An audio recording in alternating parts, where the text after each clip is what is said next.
En el periodismo de sucesos hay casos que empiezan con una desaparición, otros comienzan con una llamada anónima y algunos, muy pocos, empiezan con una pregunta imposible de ignorar.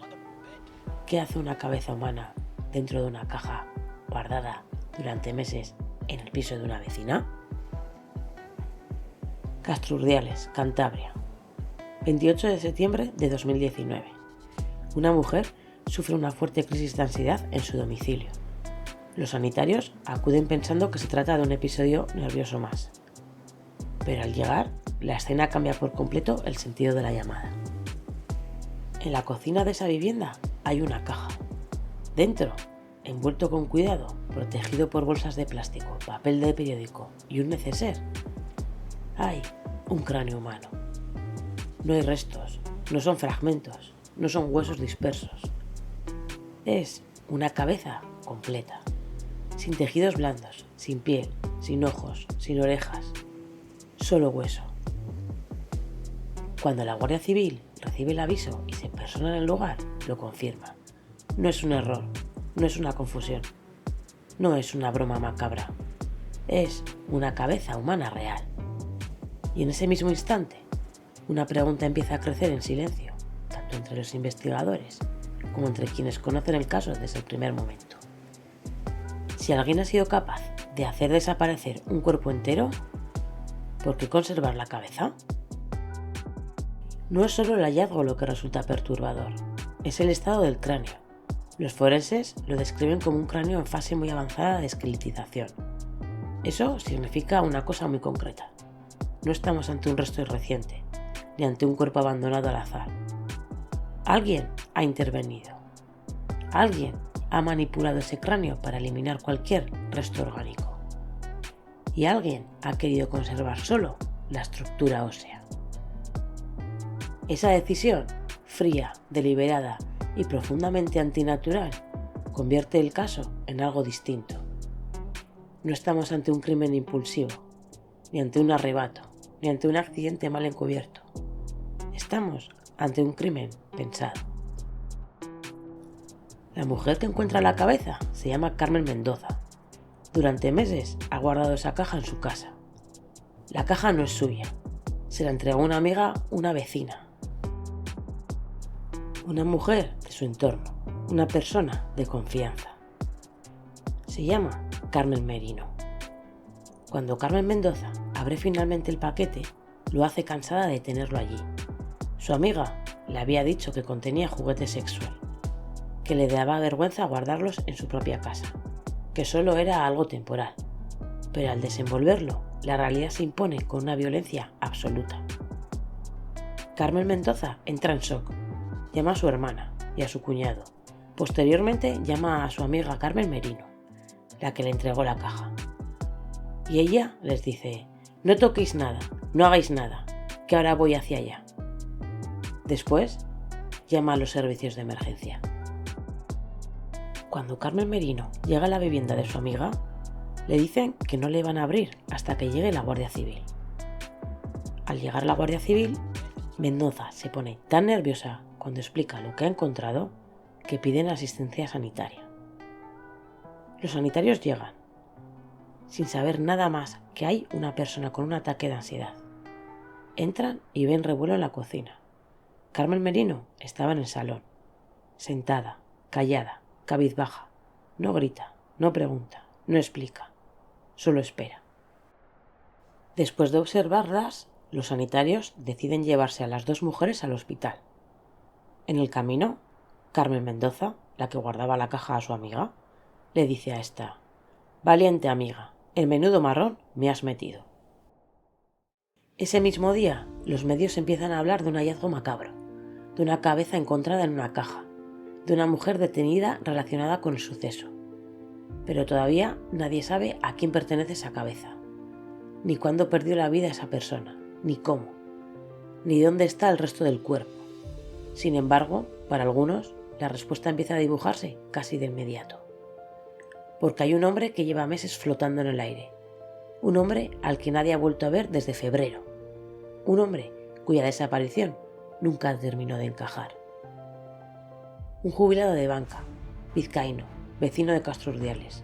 Se llamaba Jesús Mari Baranda. Este es un caso único, estrambótico, cruel, dantesco. Un crimen que parece sacado de una película de terror, pero que ocurrió en una ciudad tranquila, en edificios normales, entre personas corrientes. Un caso que demuestra, una vez más, que la realidad puede ser mucho más oscura que cualquier ficción. Hoy, en Relatos Rojos, vamos a reconstruir toda la historia del crimen de la cabeza. Desde el inicio de una relación marcada por la dependencia y el dinero, hasta una desaparición inexplicable. Desde una investigación llena de incógnitas, hasta un juicio que dejó más preguntas que respuestas. Porque en este caso, lo más inquietante no es solo lo que se sabe, es todo lo que nunca se pudo demostrar y todo lo que probablemente nunca se sabrá. Antes de continuar, una advertencia necesaria. Este relato se basa en hechos probados, documentación judicial y testimonios recogidos durante la investigación y el juicio. No busca el morbo, ni busca el sensacionalismo. Busca comprender cómo una historia así fue posible. Y qué nos dice, como sociedad, sobre el dinero, el poder y el silencio.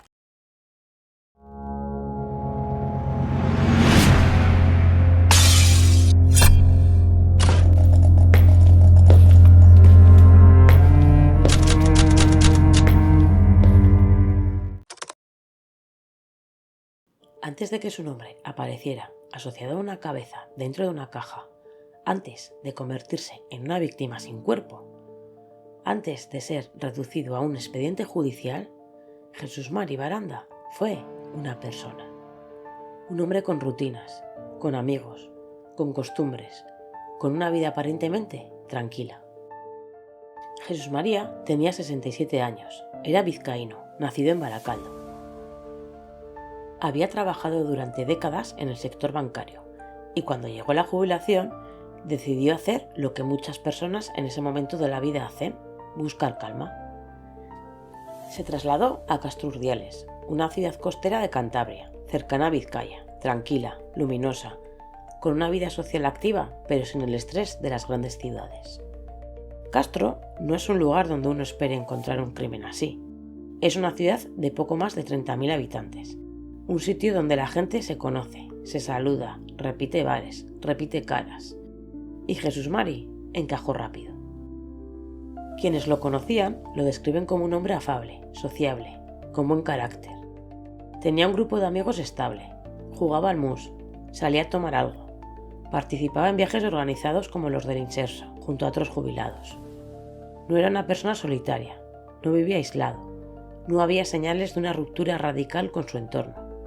Por eso, cuando desapareció, nadie creyó que se tratara de una huida voluntaria, porque Jesús Mari no era ese tipo de persona. Su vida cotidiana giraba en torno a rutinas muy claras, y una de ellas marcó un punto de inflexión. El bar La Revancha, en la playa de Ostende. Jesús Mari solía desayunar allí, café, charla, lo de siempre. Y fue en ese bar donde conoció a Carmen Merino. Ella trabajaba allí. Empezaron hablando, después saliendo, y en cuestión de semanas la relación se aceleró de forma sorprendente. Tan sorprendente que algunos amigos, con el tiempo, lo señalarían como una primera señal de alarma. A las pocas semanas de conocerse, Jesús Mari le propone a Carmen que deje el piso que tenía alquilado y se vaya a vivir con él a Castro. ¿Para qué estás pagando un alquiler si puedes venirte conmigo? Carmen acepta. Deja su casa. Poco después deja su trabajo y se instala en la vivienda de Jesús Mari. En muy poco tiempo pasan de ser dos personas que se están conociendo a una pareja que convive las 24 horas del día. La relación dura 7 u 8 años según los testimonios. Años en los que desde fuera parecen una pareja más.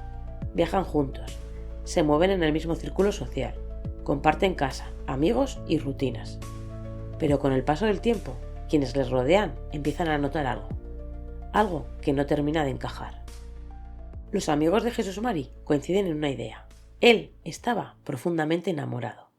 Bebía los vientos por ella, dicen algunos. La complacía, la protegía, le daba todo lo que podía. Pero también empiezan a haber desplantes, discusiones en público, gestos de desprecio. Un amigo le resumió de una forma muy gráfica. Decía que cuando subían al autobús para los viajes del inserso, él ya sabía si en ese viaje iban a acabar mal solo con mirar a Carmen. Si llevaba las gafas de sol puestas, sabía que habría bronca. Jesús Mari poco a poco parece cambiar.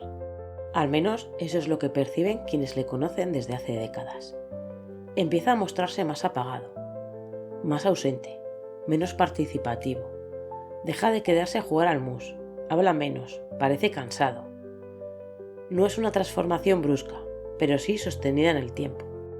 Y ese detalle, en retrospectiva, resulta clave. Hay un momento especialmente delicado en la historia de Jesús Mari. Meses antes de su desaparición, decide cambiar su testamento. Incluye como beneficiaria a Carmen Merino. No es una decisión menor y no pasa desapercibida. Un amigo reconoce que incluso fue él quien en una conversación informal le sugirió que lo hiciera. Una sugerencia de la que siempre se arrepentiría, porque a partir de ahí algo se rompe. La relación comienza a deteriorarse de forma más evidente. Hay discusiones, hay tensiones, y según algunos testimonios, Jesús Mari empieza a expresar cansancio. Cansancio emocional, cansancio de la convivencia.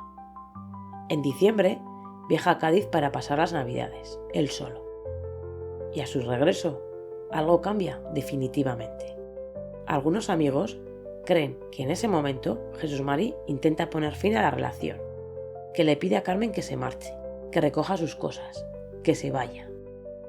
Pero esa ruptura nunca llega a producirse de forma clara. Lo que sí ocurre es que el 12 de febrero, Jesús Mari deja de dar señales de vida. Nadie vuelve a verlo. No hay despedidas, no hay mensajes claros, no hay llamadas. Simplemente desaparece. Y aquí hay un dato fundamental. Cuando una persona desaparece de forma voluntaria, suele dejar pistas, cierra asuntos, se despide, aunque sea de forma ambigua. Jesús Mari no lo hace. No retira grandes cantidades de dinero, no avisa a nadie, no rompe con su entorno. Simplemente se esfuma. Durante los meses siguientes, quienes preguntan por él reciben respuestas confusas. Que está de viaje, que se ha ido unos días, que está bien.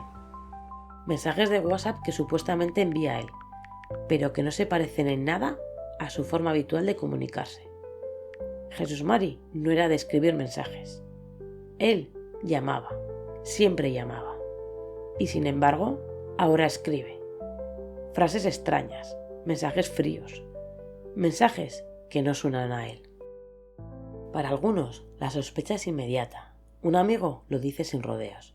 Yo, desde el primer día, pensé que había fallecido. Otros tardan más, quieren creer, necesitan creer. Pero con el paso del tiempo, la ausencia pesa demasiado. Y cuando finalmente aparece una cabeza humana en una caja guardada por una amiga de su pareja, la pregunta deja de ser ¿qué ha pasado? La pregunta pasa a ser ¿cuándo empezó realmente todo? Para entender lo que ocurrió después, es imprescindible detenerse en Carmen Merino. No como una caricatura, no como un monstruo, sino como persona real, con una historia previa, con rasgos de personalidad definidos y con conflictos que no empiezan en Castrurdiales. Carmen Merino era originaria de Utrera, en Sevilla. Procedía de una familia numerosa, tenía 5 hermanas. Había estado casada con anterioridad, fue víctima de violencia de género y su marido había fallecido años atrás.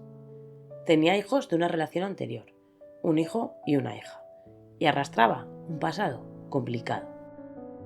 Durante la investigación salen a la luz antecedentes por estafas, cometidas en distintas comunidades, Andalucía y Galicia, casos relacionados con dinero, con apropiaciones indebidas, con conflictos económicos en entornos laborales.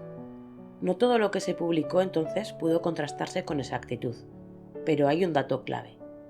Jesús Mari no conocía ese pasado. Para él, Carmen era simplemente su pareja, una mujer con la que había decidido compartir su vida. Desde fuera, la relación empieza a mostrar un patrón muy concreto. Los informes psicológicos posteriores y las impresiones de las psiquiatras que la evalúan durante el proceso judicial coinciden en varios rasgos. Es una mujer dominante, con un concepto elevado de sí misma, tempestuosa, con necesidad de control, con tendencia a llamar la atención. Rasgos que, en una relación, suelen generar dinámicas de poder desiguales, y eso es exactamente lo que describen los amigos de Jesús Mari. Él cede, ella exige, él justifica, ella presiona. No se trata de una relación violenta en el sentido clásico, sino algo más sutil, más difícil de detectar.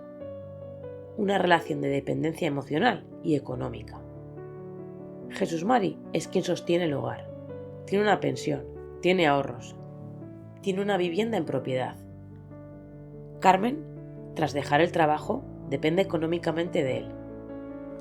Y a esto se suma otro factor clave, las necesidades económicas de los hijos de Carmen, especialmente la del hijo, Fernando, que atravesaba serios problemas financieros. Hay mensajes, hay peticiones de dinero, hay urgencias constantes, y todo eso pasa por Carmen. A medida que pasan los años, la tensión aumenta. Algunos amigos relatan discusiones públicas, desplantes, humillaciones. Jesús Mari empieza a verbalizar cansancio, empieza a sentirse controlado, atrapado, empieza a mostrarse apático, a dejar sus rutinas habituales un poco de lado. Pero no rompe, porque romper a cierta edad, después de haberlo entregado todo, no es tan sencillo. El cambio del testamento marca un antes y un después. Carmen pasa a figurar como heredera, y aunque no hay pruebas directas de que ese contexto desencadena el crimen, sí se convierte en una pieza central del contexto, porque a partir de ese momento el conflicto económico adquiere otra dimensión. Y así llegamos al invierno, a diciembre. Jesús Mari viaja a Cádiz para pasar las Navidades.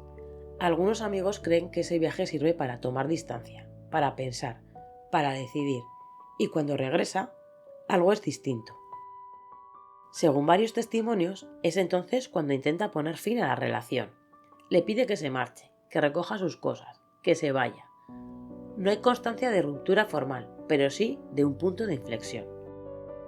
Y entonces, el 12 de febrero, Jesús Mari desaparece. No vuelve a verse con nadie, no acude a sus rutinas, no responde como siempre. Los amigos empiezan a preguntar. Carmen ofrece explicaciones vagas.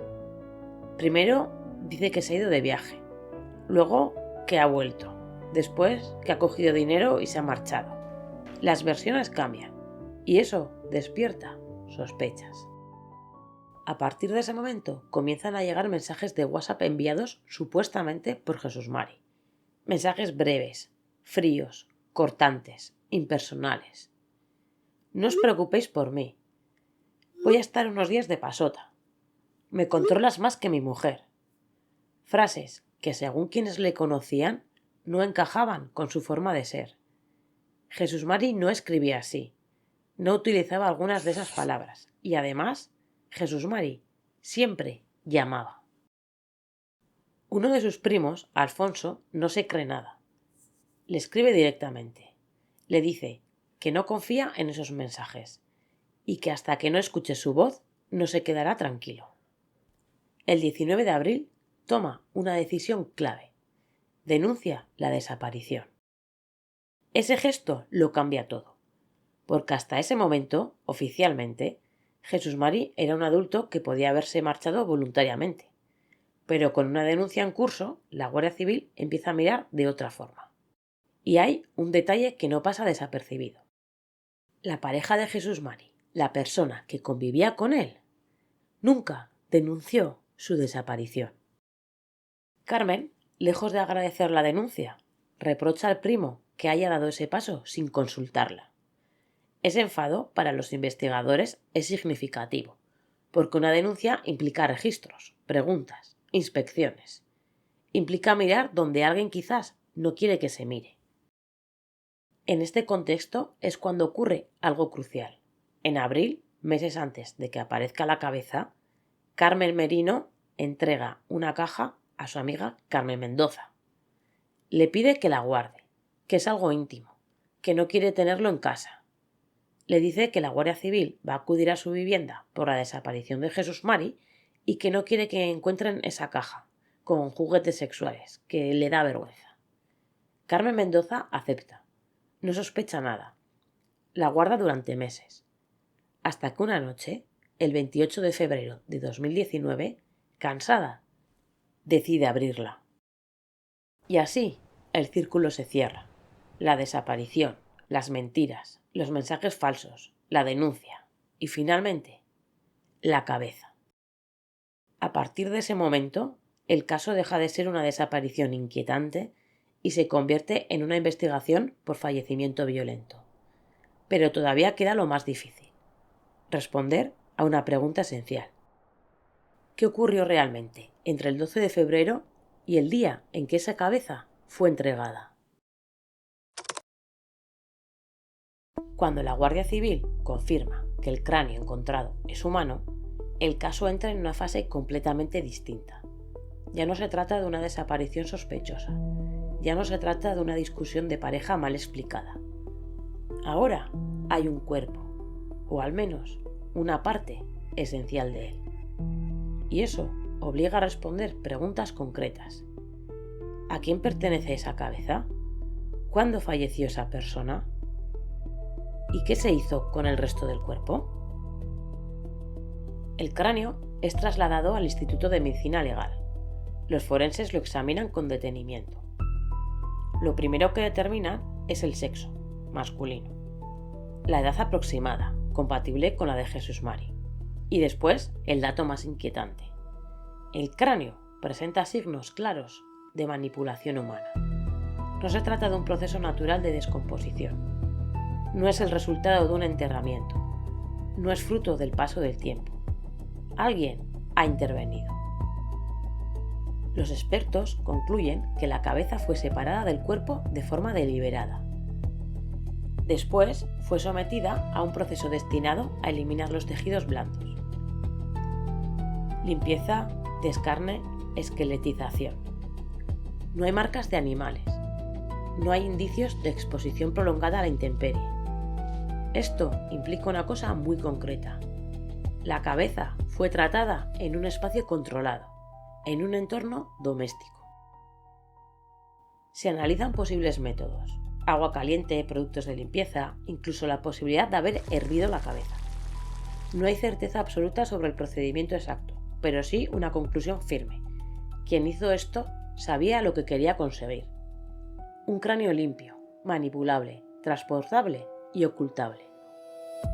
Finalmente, con 2 piezas dentales realizan el estudio genético y al compararlo con familiares del desaparecido, se determinó que efectivamente era Jesús María. A partir de ese momento, la investigación se centra en Carmen Merino. Ya no como pareja de un desaparecido, sino como la principal sospechosa y además la detienen. La Guardia Civil registra la vivienda de Castro Urdiales y lo que encuentran no responde a un crimen impulsivo, sino a una cadena de decisiones tomadas con calma.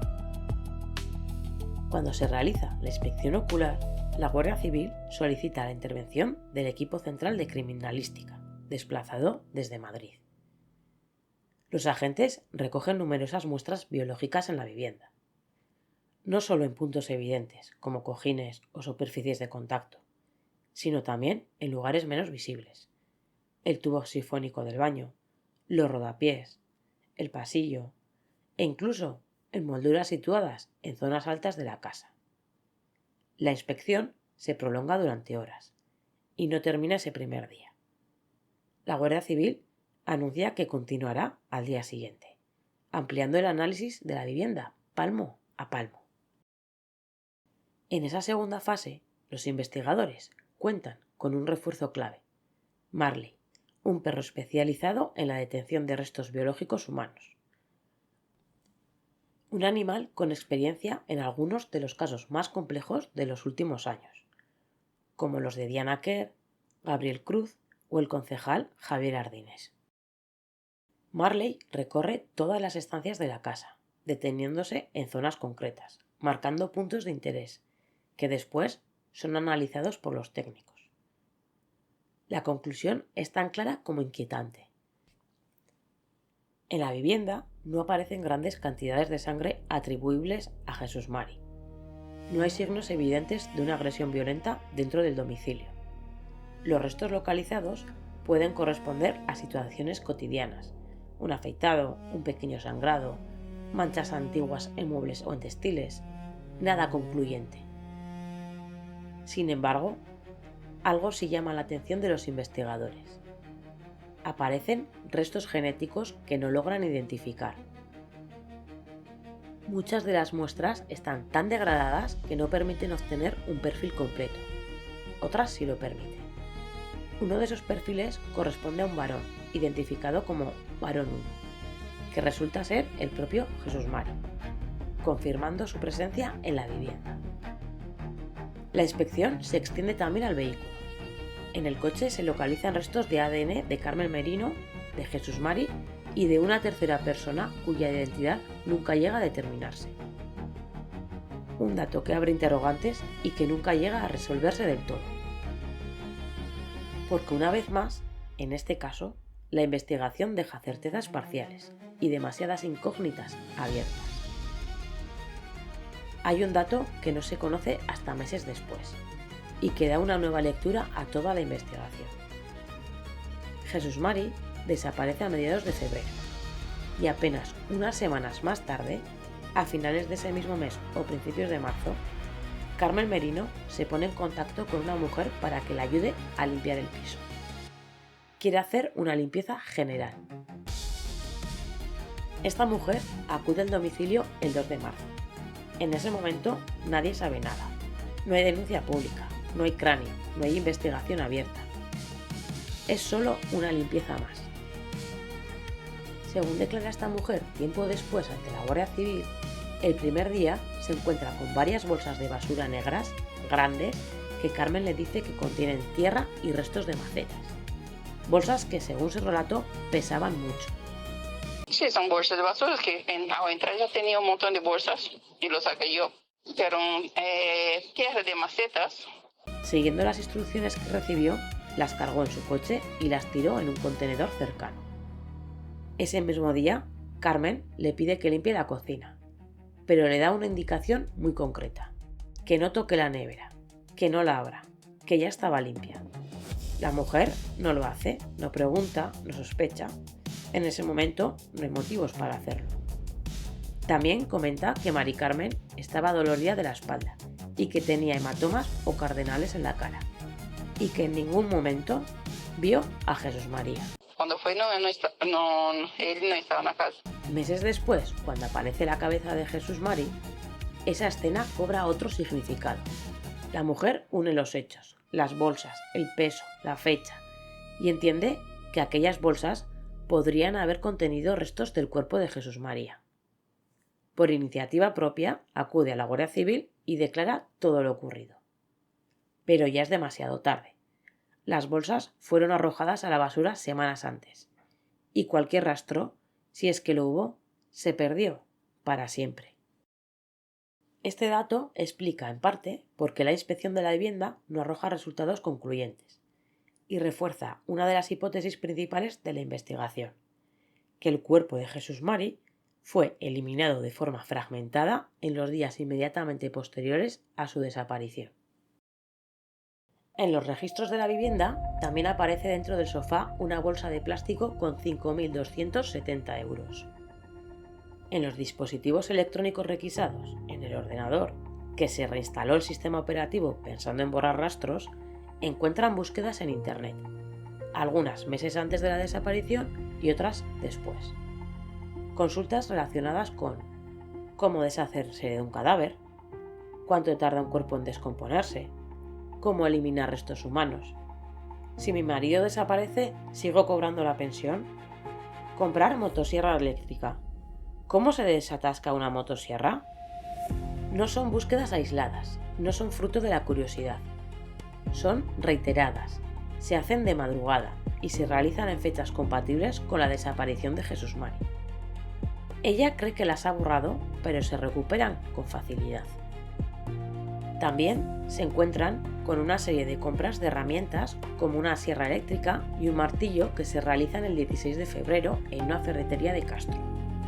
Y 2 días después adquiere una motosierra por internet con cargo a la tarjeta de crédito de Jesús María. Para encubrir la desaparición, Carmen pone en marcha desde el primer momento una estrategia basada en una sola idea: hacer creer a su entorno que Jesús Mari sigue vivo. Lo hace utilizando el teléfono móvil de él, y cuando ese teléfono deja de servir, utiliza otros. Va adquiriendo nuevos terminales y va intercambiando las tarjetas SIM, construyendo una ficción sostenida en el tiempo. A través de esos mensajes, Carmen se hace pasar por Jesús Mari y escribe a amigos, familiares y conocidos. Incluso se escribe a ella misma. Les explica que se ha ido de viaje, que necesita tiempo, que está bien. En ocasiones dice que ha cambiado de móvil, porque se le ha perdido, se le ha roto o se le ha caído. Nada extraordinario. Justificaciones cotidianas para mantener la apariencia de normalidad. Sin embargo, algo no encaja. Los amigos de Jesús Mari empiezan a sospechar, no tanto por el contenido de los mensajes, sino por la forma. Jesús Mari, como hemos dicho, no solía escribir WhatsApp largos, prefería llamar, y cuando escribía lo hacía de una manera muy concreta. Y ese tono desaparece. Uno de los episodios más reveladores para los investigadores se produce durante una de esas conversaciones. En un intercambio de mensajes, el supuesto Jesús Mari escribe a Carmen: «Ya estoy aquí, cariño». Minutos después, es Carmen quien responde desde ese mismo teléfono. Ese detalle resulta clave. Los investigadores comprueban que durante la conversación la tarjeta SIM se introduce y se retira de distintos terminales, al menos 2, posiblemente 3, y en ese intercambio constante, Carmen comete un error. Ese error permite a la Guardia Civil realizar una triangulación de la señal, y lo que descubren es determinante. Los teléfonos desde los que se envían esos mensajes nunca se alejan de Castro, ni de su entorno inmediato. No hay viajes, no hay desplazamientos largos, no hay rastro de una vida nueva en otro lugar. La hipótesis de que Jesús Mari se marchó voluntariamente queda prácticamente descartada. Los mensajes no prueban que esté vivo, solo prueban que alguien quiere que los demás lo crean. Se trata de mensajes enviados para ganar tiempo, para construir una coartada narrativa, para sostener la idea de que Jesús Mari seguía vivo. Pero hay más. Los investigadores descubren que Carmen intentó cobrar dinero después de la desaparición. Intentó acceder a cuentas, gestionar bienes y mover recursos. De hecho, estuvo sacando dinero de la cuenta corriente de Jesús Mari desde la desaparición hasta que se encontró el cráneo. Como si Jesús Mari ya no fuera una persona, sino un mero trámite pendiente. Se sabe que Carmen tenía deudas, y la pensión que tenía era tan baja, no llegaba a los 600 euros, que no le permitía vivir de ella. El móvil económico coge fuerza. Uno de los aspectos más perturbadores de la investigación es la normalidad con la que Carmen continúa su vida. Sigue quedando con amigos, sigue saliendo, sigue haciendo planes. Todos los días va a desayunar con su hermana a un bar. Mientras, según la acusación, en algún lugar el cuerpo de Jesús Mari ya no existe, o al menos no existe de una forma reconocible.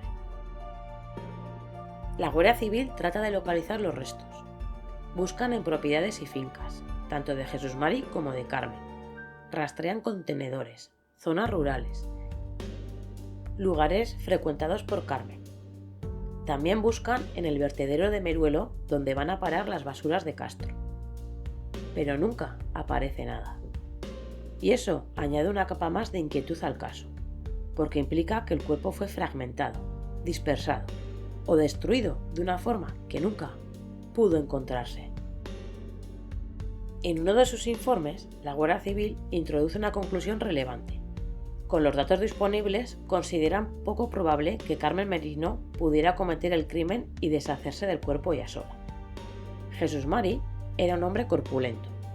La logística necesaria para mover el cuerpo, fragmentarlo y hacerlo desaparecer plantea dudas razonables sobre la posible intervención de una segunda persona. A partir de ahí, los investigadores no descartan ninguna vía. No parten de certezas, sino de hipótesis, y amplían el foco a todas las personas del entorno más cercano a Carmen. Una de esas líneas apunta a su hijo, fruto de una relación anterior, no como acusación, sino como posibilidad a comprobar. Los agentes analizan entonces las comunicaciones telefónicas y detectan un dato objetivo. En los días próximos a la desaparición de Jesús Mari, se produce un incremento significativo de llamadas entre Carmen y su hijo.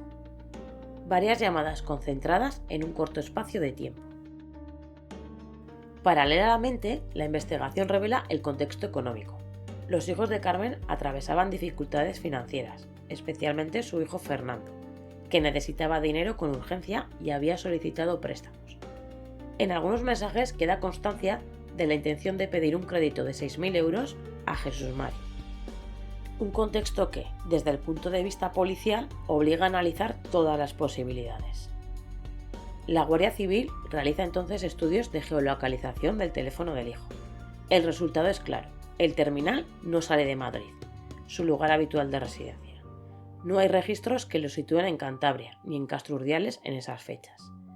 Es cierto que los investigadores contemplan una hipótesis alternativa, que el teléfono pudiera haberse quedado en Madrid mientras la persona se desplazaba. Por ese motivo deciden citarlo a declarar. El hijo de Carmen se acoge a su derecho de no declarar, y la Guardia Civil, al no existir indicios sólidos que justifiquen medidas más invasivas, no pueden ir más allá. Hay, además, un elemento que pesa en sentido contrario. Según consta en la investigación, el hijo muestra preocupación real por la desaparición de Jesús Mari. Insiste a su madre en que denuncie. Le pregunta si ha hablado con él. Le pide que lo haga. Una actitud que no encaja con alguien que participa en el crimen. Con todos estos datos sobre la mesa, la Guardia Civil descarta finalmente su implicación. La hipótesis se cierra, no por falta de interés, sino por falta de pruebas. Sobre la forma exacta en la que se produjo el fallecimiento de Jesús Mari y sobre cómo desapareció el resto del cuerpo, hay algo que los investigadores dejan claro. Solo una persona puede responder a eso con certeza, y es Carmen Merino. Aún así, la Guardia Civil intenta reconstruir lo ocurrido a partir de los indicios disponibles, y hay algunos datos que llaman la atención. En los días inmediatamente posteriores a la desaparición de Jesús Mari, Carmen realiza una serie de compras poco habituales. Entre ellas, la adquisición reiterada de botellas de whiskies que son prácticamente diarias. Días después, compra una motosierra y una sierra eléctrica. Como hemos dicho antes, también compra un martillo. Para los investigadores, estas compras encajan con la hipótesis de que el crimen y la desaparición del cuerpo pudieron haberse producido en el propio domicilio. Pero más allá de eso, todo son reconstrucciones, suposiciones fundamentadas, pero no certezas. Y ese es el gran límite del caso. Con todas las líneas investigadas y sin pruebas que apunten a terceros, la causa vuelve a centrarse en Carmen. Y en una verdad que, a pesar de todos los esfuerzos, sigue incompleta. Y es entonces cuando ella decide hablar. Durante los interrogatorios, Carmen mantiene una actitud distante. No confiesa, no explica, no entra en detalles. Niega cualquier implicación directa en la muerte. Declara que ella quería mucho a su pareja. Reconoce haberle entregado a su amiga un paquete, pero sostiene que no sabe cómo murió Jesús Mari, ni cuándo ni dónde. Según su versión, el crimen no fue suyo, pero tampoco aporta una explicación alternativa verosímil. No hay terceros identificados. No hay intrusiones, no hay robos. Todo apunta al entorno más cercano. Todo apunta a la casa. Ella dice que la cabeza apareció en el felpudo de su casa, pero para los investigadores es algo inverosímil. La investigación reconstruye un posible escenario, una discusión, un momento de tensión, un desenlace fatal. No necesariamente planificado en su origen, pero sí gestionado después con frialdad. Porque incluso si la muerte no fue premeditada, lo que vino después lo fue. Y eso es clave. Pero los forenses no pueden determinar con exactitud la causa de la pérdida de vida. No hay cuerpo, no hay tejidos, no hay órganos, solo una cabeza limpia. Eso limita enormemente las conclusiones y abre la puerta a un debate jurídico complejo. Homicidio, asesinato, encubrimiento. La respuesta no es sencilla. Lo que sí está claro es una cosa: para deshacerse de un cuerpo de esta manera, para manipularlo, para conservar la cabeza durante meses, hace falta algo más que miedo. Hace falta control, hace falta determinación y hace falta una capacidad de separar emoción y acción que resulta profundamente perturbadora.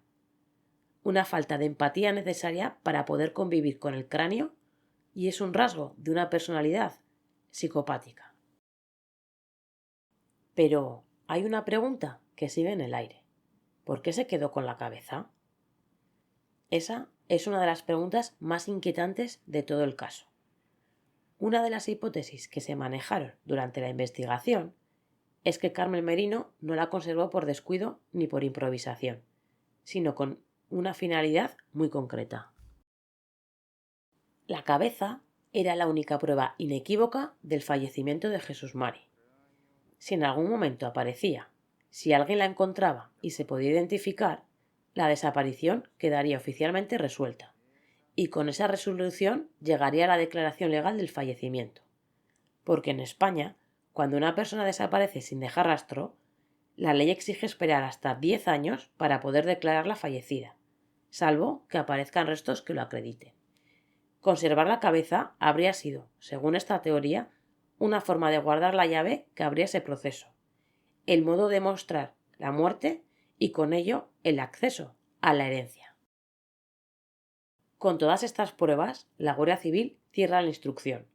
El caso pasó a manos de la Audiencia Provincial y Carmen Merino se enfrenta a un juicio que no solo tratará de determinar su culpabilidad, sino también de responder a una pregunta incómoda. ¿Qué puede probarse cuando el crimen ha sido casi borrado por completo?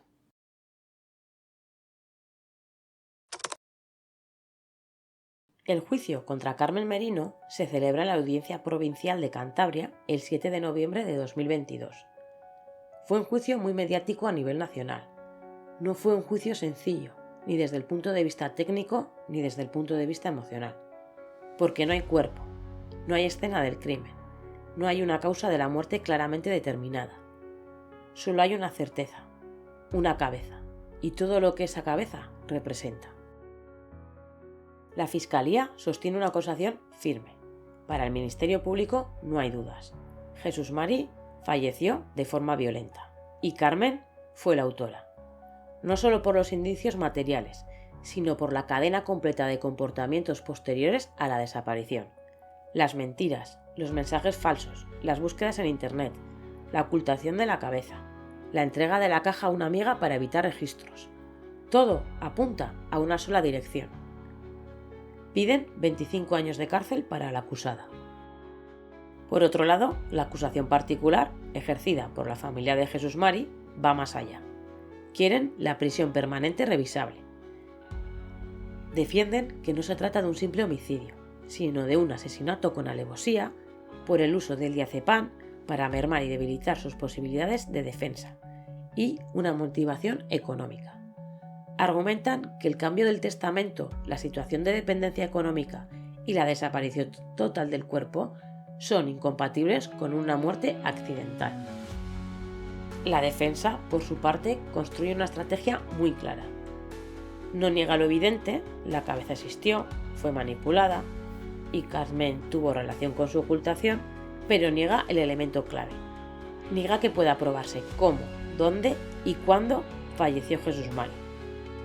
Y sin causa del fallecimiento no puede hablarse de asesinato. No hay prueba que permita afirmar la autoría de Carmen Merino en la acción de matar. Creo que no van a poder demostrar tres cosas esenciales. Ni cuándo murió Jesús Baranda, ni dónde murió Jesús Baranda, ni cómo murió Jesús Baranda. El juicio se convierte así en una batalla entre indicios y certezas, entre lo que parece evidente y lo que puede demostrarse más allá de toda duda razonable.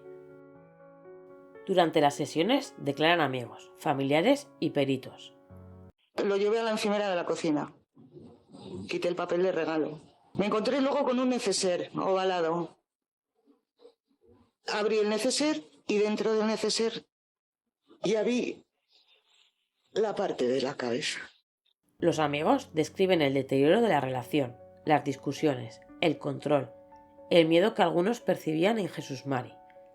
Los peritos explican con frialdad científica por qué no puede determinarse la causa exacta del fallecimiento.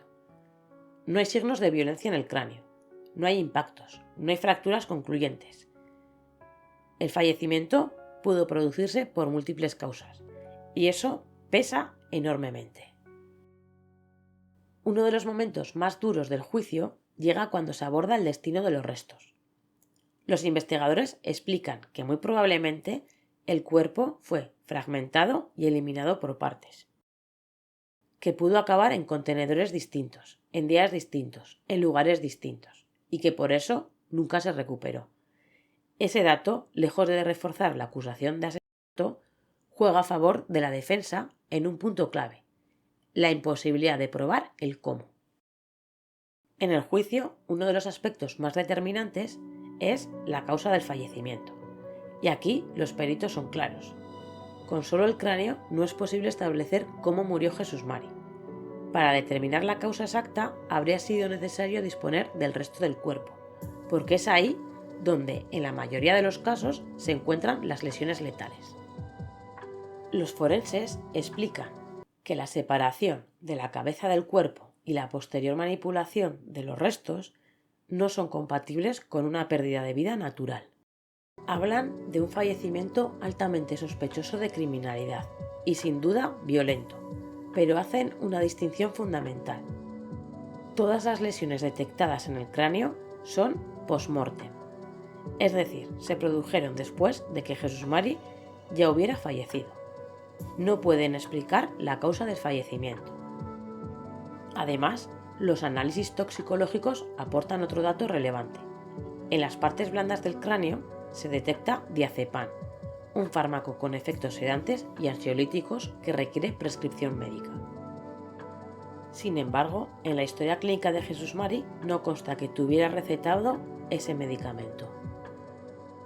El problema es, una vez más, el mismo. Se puede confirmar la presencia de la sustancia, pero no su cantidad, y sin esa información no es posible determinar si Jesús Mari estaba sedado, inconsciente o en pleno uso de sus facultades en el momento del fallecimiento, por lo que no se puede acreditar la alevosía. La ciencia llega hasta aquí. A partir de este punto, las respuestas ya no están en los informes forenses. Con todas estas limitaciones sobre la mesa, el tribunal escucha entonces la versión de la acusada. Carmen Merino, durante el juicio, mantiene una actitud contenida. No muestra arrepentimiento explícito, tampoco emociones visibles.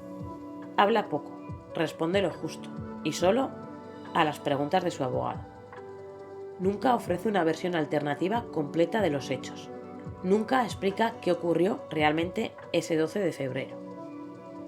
Sigue diciendo que dentro de la caja había juguetes sex. Además, señala a dos posibles responsables de la pérdida de vida de Jesús Mari: su amiga Carmen Mendoza, a la que le entregó la caja, y al propio hermano de Jesús Mari. Pero la investigación no encontró absolutamente nada que haría pensar en cualquiera de ellos como posibles responsables. ¿Entregó usted un paquete con la cabeza de su marido dentro a Carmen Mendoza? No, en ningún momento. ¿Le entregó usted en los meses de febrero, marzo, abril del 19 algún paquete a Carmen Mendoza? Sí. ¿Había usted comprado algún juguete sexual? Sí, había comprado pues, tonterías de esas, sí. Y Le hice la broma de meterlo en la bolsa de basura, después se lo metí en un neceser, se lo envolví en papel. ¿Perdón? En un neceser. ¿En un neceser? Y después se lo envolví en un papel de regalo con lo típico, que tenía juguetes sexuales ahí y que me lo guardara. Lo que pasa que a mí ya después ni yo me acordé. ¿Se llevó el paquete? Sí. Tras semanas de vistas, llega el momento de la sentencia. El tribunal tiene que decidir con lo que hay, no con lo que falta, y la decisión es contundente pero limitada. La Audiencia Provincial condena a Carmen Merino a 15 años de prisión por homicidio con el agravante de parentesco, no por asesinato. El tribunal considera probado que Carmen causó la pérdida de vida de Jesús Mari y que después ocultó el cuerpo. Pero reconoce que no puede acreditarse la alevosía, ni el método exacto, ni la intención previa. No se puede saber si sufrió o no, si fue por una discusión o por un golpe. Y saber todo esto es clave para poder probar si es un homicidio o un asesinato. La sentencia incluye también indemnizaciones económicas para los familiares de la víctima, 18.000 euros al hermano de la víctima y 20.000 euros a cada hijo de Jesús Mari. Pero no hay pena adicional por la desaparición del cuerpo, porque ese delito queda absorbido por el homicidio. Es una condena, pero para muchos, insuficiente. La familia de Jesús Mari recurre. Consideran que la sentencia se queda corta, que no refleja la gravedad del suceso, que el horror posterior debería pesar más. Pero el Tribunal Superior de Justicia de Cantabria confirma el fallo, y más tarde, en 2024, el Tribunal Supremo la ratifica. La condena queda firme. A día de hoy, en 2026, Carmen Merino cumple condena en el centro penitenciario de El Dueso, en Santoña, Cantabria. Ha superado ya más de un tercio de la pena, tras ingresar en prisión a finales de 2019. En abril del 25 solicitó su primer permiso de salida, solicitud que fue denegada, y en junio volvió a solicitarla y le volvieron a denegar. A comienzos de 2026, las decisiones penitenciarias se mantienen en la misma línea. La Junta de Tratamiento de la Prisión del Dueso ha rechazado sus sucesivas peticiones de permiso, alegando dos motivos principales: la gravedad del delito y la lejanía del cumplimiento total de la condena. En paralelo, se ha resuelto uno de los aspectos más simbólicos del caso. En una actualización judicial conocida a mediados de 2025, Carmen Merino renunció finalmente a la herencia del piso de Castro Urdiales que pertenecía a Jesús Mari, un bien del que había sido nombrada heredera universal y que, según la sentencia, constituyó el móvil económico del crimen. En la actualidad, Carmen permanece clasificada en segundo grado, el régimen ordinario de cumplimiento penitenciario. No constan cambios relevantes en su estado de salud ni nuevos procedimientos judiciales abiertos. La condena sigue su curso, lenta, silenciosa, ajena al ruido mediático. Y así, oficialmente, el caso se cierra, pero solo en los papeles, porque hay algo que ni los jueces ni los tribunales pueden cerrar del todo, y son las preguntas. Nunca se supo exactamente cómo falleció Jesús Mari. Nunca se encontraron sus restos. Nunca se pudo reconstruir el momento exacto del suceso. Nunca se supo si fue una discusión, un accidente o algo planeado desde antes. Y esa ausencia de respuestas convierte este caso en uno de los más inquietantes de la crónica negra española reciente. Porque a veces la justicia llega, pero la verdad completa, no. El crimen de la cabeza no es solo una historia de violencia. Es una historia sobre lo que no se ve, sobre lo que se normaliza, sobre lo que se deja pasar hasta que ya es demasiado tarde. Jesús Mari Baranda no perdió la vida solo el día en que desapareció. Empezó a desaparecer mucho antes, cuando su entorno percibía algo que no iba bien, pero nadie tenía pruebas, solo intuiciones, sensaciones, cambios de carácter, como ocurre en tantos casos. Este suceso nos recuerda algo incómodo, que la violencia no siempre es un estallido repentino. A veces es un desgaste lento, silencioso, cotidiano. Una relación desigual, un control constante, una dependencia emocional y económica que se va estrechando como una jaula. También nos obliga a mirar de frente el papel del dinero, no como única causa, pero sí como un catalizador. Herencias, deudas, expectativas. El dinero como promesa de seguridad y como detonante de decisiones irreversibles. Hay algo profundamente perturbador en este caso. No es la violencia explícita, no es la separación de la cabeza del resto, es la frialdad posterior. Convivir con una cabeza durante meses, desayunar cada día como si nada hubiera pasado, escribir mensajes fingiendo ser otra persona, no por impulso, no por pánico inmediato, sino de forma sostenida. Eso habla de algo más profundo que un arrebato. La justicia hizo lo que pudo con lo que tenía, condenó, cerró el caso y dictó sentencia, pero no pudo devolver los restos a una familia, ni explicar cómo falleció un hombre, ni cerrar del todo el duelo. Y aquí aparece la pregunta más dura de todas. ¿Es suficiente la verdad judicial cuando la verdad humana sigue incompleta? Este caso nos deja una enseñanza clara, aunque incómoda, que muchas veces las señales están ahí, pero no encajan en ningún delito concreto, hasta que ya no hay marcha atrás. Que denunciar una desaparición a tiempo puede cambiarlo todo, que el silencio, aunque sea bien intencionado, también tiene consecuencias. Para Castro Urdiales, este suceso fue una herida, una que muchos prefieren no recordar, no por olvido, sino por cansancio y dolor, porque los pueblos pequeños no están hechos para cargar con historias tan gordas. Y para quienes contamos estos relatos, la responsabilidad es otra. No convertir el horror en espectáculo, no reducir vidas a titulares, no olvidar que detrás de cada caso hay personas reales. El crimen de la cabeza sigue dejando preguntas sin respuestas y probablemente nunca las tendrá, pero recordarlo con respeto es una forma de no permitir que el silencio lo sepulte todo. Si has llegado hasta aquí, gracias por escuchar con atención y respeto. Si quieres aportar tu reflexión, te leo en los comentarios. Y si este tipo de relatos te ayudan a mirar la realidad con más conciencia, suscríbete a mi canal, a Relatos Rojos. Dale al like y comparte este contenido, porque entender estos casos no es morbo, es memoria.